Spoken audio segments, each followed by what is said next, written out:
चलिए जुड़ जाइए जल्दी से मेरे प्यारे बच्चों, कैसे हैं? आई होप आप सब लोग बहुत अच्छे होंगे। चलिए दिल्ली से सभी लोगों का जुड़ने के लिए जल्दी से दोस्तों के पास शेयर कर दीजिए, ठीक है। तो चलिए ये प्रकाश के अपवर्तन और प्रवर्तन का जो सेट हमने लिया था वही सेट को आगे बढ़ा रहे हैं क्लास 10th। और जिन्होंने अपने माँ बाप का सपना अगर पूरा करना है 400 प्लस मार्क्स ला करके, तो अवश्य ही वो सब वर्तन एवं अपवर्तन के जो इम्पोर्टेंट और एक घोषणा किया जाता है आप सभी लोगों को, कितने विद्यार्थी लोग हमारे साथ हैं कि 8 बजे रात से हम ऑनलाइन डायरेक्ट लाइव आकर के क्यूज करवाया जाए कि जो चीज़ हम पढ़ा चुके हैं उसके प्रश्न को पूछा जाए आपसे और आप उसका आंसर कमेंट कीजिएगा, ठीक है। तो कितने लोग अगर इससे सहमति होंगे तो अवश्य ही हमें कमेंट कीजिए। वो जल्द ही शुरू कर दिया जाएगा, 8 बजे शाम से उसके समय रहेंगे और लाइव क्यूज आप हमारे साथ जुड़ जाइए कि जो क्लास हम ऑलरेडी ले चुके हैं उस क्लास के एकदम लाइव क्वेश्चन पूछा पूछी शुरू होगा और साथ में उसका पीडीएफ भी आपको उस वीडियो के डिस्क्रिप्शन में दे दिया जाएगा। तो ये भी जल्द हम शुरू करने वाले हैं। बट ये आज पांचवा वीडियो लेकर के आए प्रकाश के प्रवर्तन एवं अपवर्तन से, तो अवश्य ही जुड़िए। सभी VVI इंपॉर्टेंट प्रश्न है, जैसे देख लीजिए ये प्रश्न 21, 16, 16 में पूछा गया, क्या प्रकाश के अपवर्तन के कितने नियम हैं? आपने तो ऑफलाइन बैच में पढ़ा होगा। प्रकाश के कल प्रश्न था प्रकाश के प्रवर्तन के कितने नियम हैं, आज प्रश्न है प्रकाश के अपवर्तन के कितने नियम हैं। 1 नियम, 2 नियम, 3 नियम, 4 नियम। तो प्रकाश के अपवर्तन हो या प्रवर्तन हो, इसके 2 ही नियम हैं, ठीक है। चलिए अभी हम इधर अपवर्तन नियम को जिक्र कर लेते हैं, अपवर्तन नियम को जिक्र कर लेते हैं कि 2 नियम क्या क्या है। देखिए ये हमारे एक माध्यम हो गया, नीचे जल ले लिए, ठीक है, नीचे जल ले लिए, ऊपर वायु ले लिए। देखिए जब कहा जाता है कि जब प्रकाश की किरणें आई, ठीक है, ये ऊपर वाले हो गए विरल माध्यम और नीचे हो गया सघन माध्यम। तो यहाँ पे आई और किसी सतह से टकराएगी तो जहाँ पे से टकराई उसको आपतन बिंदु, और यहाँ से ये है जो किरणें क्या हो जाएंगी, अभिलंब की ओर, अभिलंब की ओर ये मुड़ जाएगी, ठीक है। इसे हम सब कहेंगे आपतित किरण और इसे कहेंगे अपवर्तित किरण, ठीक है। यहाँ पे अर्थात ये हो गया हमारा कौन बिंदु, आपतन बिंदु,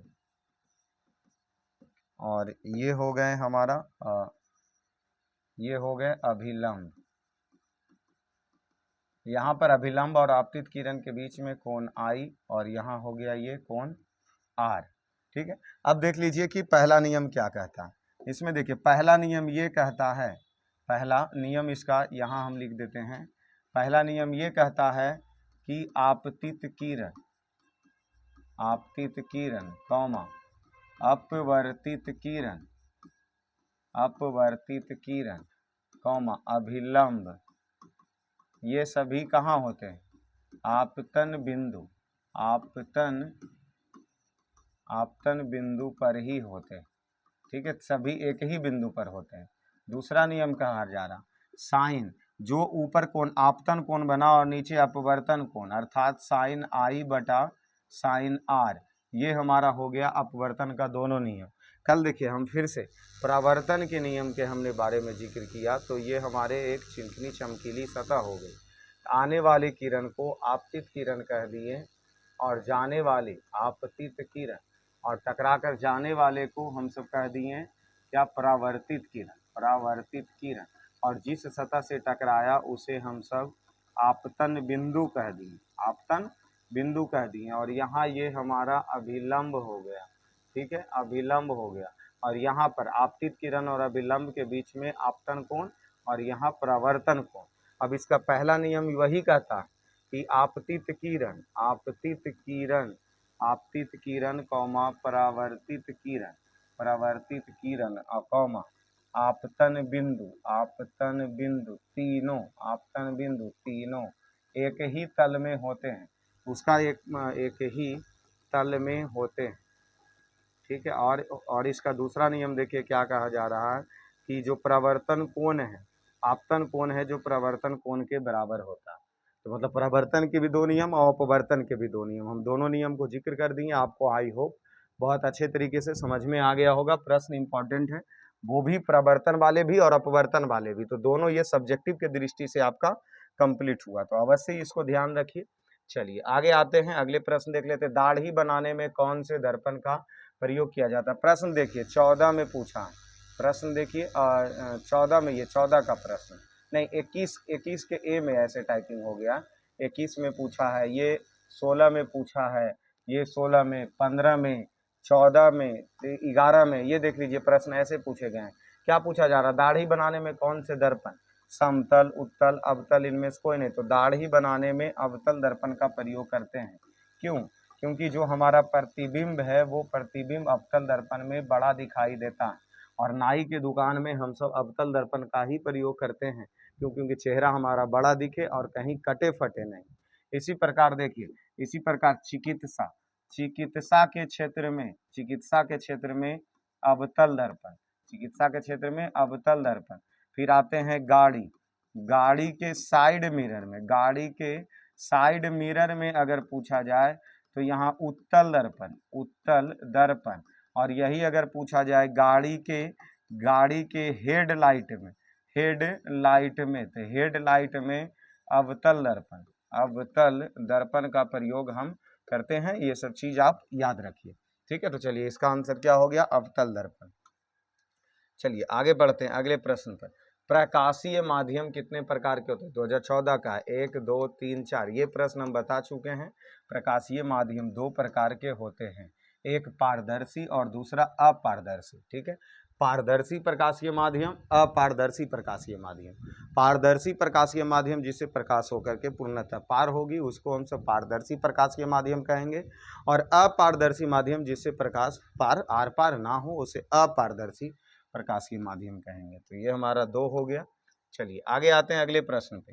देखिए समतल दर्पण की फोकस दूरी क्या होती है? जैसे देखिए इसमें हमने आपको अभी ही जिक्र किया है कि अवतल दर्पण हो, अवतल दर्पण हो, और एक उत्तल दर्पण हो, और एक तो समतल दर्पण दिया ही है। तो पहले हम समतल दर्पण का फोकस कर देते हैं। ये फोकस दूरी का ही जिक्र कर रहे हैं, किसकी? फोकस दूरी, फोकस दूरी का ही हम जिक्र करेंगे। चलिए अब समतल दर्पण की फोकस दूरी हमेशा अनंत होती है। क्या होती है? सॉरी, अनंत ही होती है। चलिए ठीक है, हमेशा क्या होती है? समतल दर्पण का अनंत ही होता है। चलिए उत्तल दर्पण की फोकस दूरी हमेशा ऋणात्मक होती है, ये ध्यान रखना। और उत्तल दर्पण की फोकस दूरी हमेशा धनात्मक होती है, ठीक है, ये मत भूलिएगा, इंपॉर्टेंट प्रश्न। चलिए आगे आ जाते हैं, अगले प्रश्न देख लीजिए क्या करा। वायु में प्रकाश की चाल निर्वात की अपेक्षा क्या होती है? हाँ हाइफन पड़ेगा, निर्वात की अपेक्षा क्या होती है?